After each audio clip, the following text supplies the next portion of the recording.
Assalamualaikum warahmatullahi wabarakatuh. Bismillahirrahmanirrahim.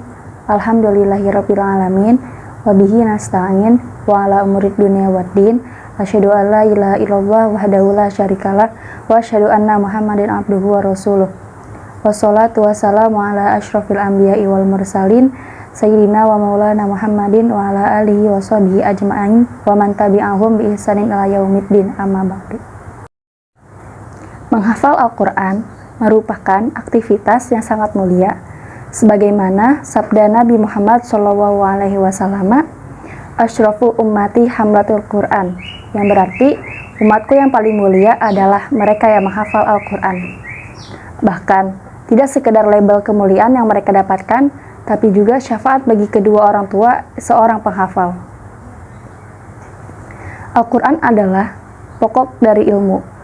Siapa yang menghafalkannya sebelum usia balik, kemudian meluangkan waktunya untuk mempelajari apa yang dapat membantunya dalam memahami berupa bahasa Arab, maka hal itu adalah penolong besar untuk mencapai tujuan dalam memahami Al-Quran dan sunnah-sunnah Rasulullah SAW.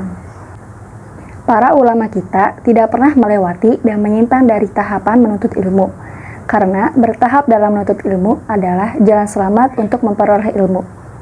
Bertahap dalam menuntut ilmu ini berdasarkan firman Allah Subhanahu wa taala.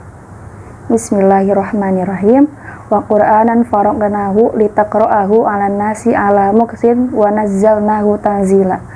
Yang berarti, dan Al-Qur'an kami turunkan berangsur-angsur agar engkau Muhammad membacakannya kepada manusia perlahan-lahan, dan kami menurunkannya secara bertahap. Quran Surat Al-Isra ayat 106. Seorang penuntut ilmu hendaklah memprioritaskan dirinya untuk menghafal Al-Quran, kemudian hadis-hadis Nabi SAW. Demikianlah yang dinasihatkan oleh para ulama salaf kepada orang yang hendak menimba ilmu dari mereka. Untuk dapat menghafal Al-Quran 30 juz tidaklah mudah, seperti membalikkan kedua tangan. Sebab untuk mendapatkan label umat terbaik, butuh kesungguhan dan pengorbanan jiwa dan raga. Yang bisa saya lakukan ketika ingin menghafal Quran. Seorang penghafal Quran harus memperhatikan hal-hal sebagai berikut.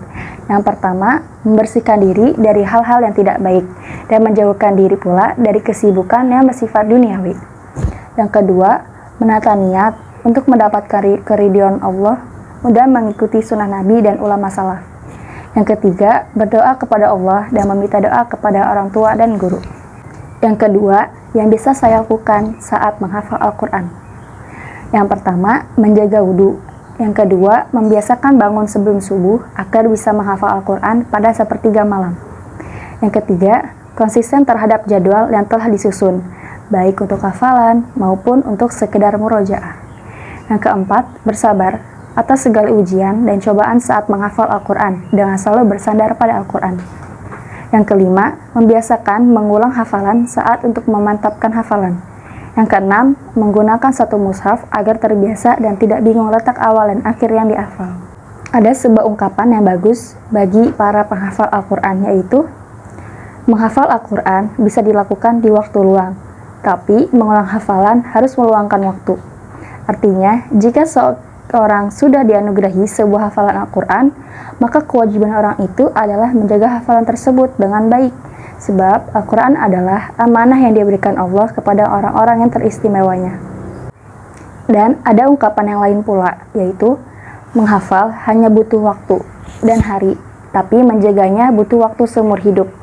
Artinya, seseorang yang memiliki hafalan Al-Quran harus mampu menjaga hafalan tersebut hingga ajal menjemputnya. Sebab, jika hafalan tersebut diabaikan, maka ia harus menanggung beban dosa seumur hidupnya. Nabi mengingatkan kepada para penghafal Al-Quran agar selalu mengikat hafalannya, sebab ia seperti ikatan yang mudah lepas melebihi ikatan yang diikatkan ke unta.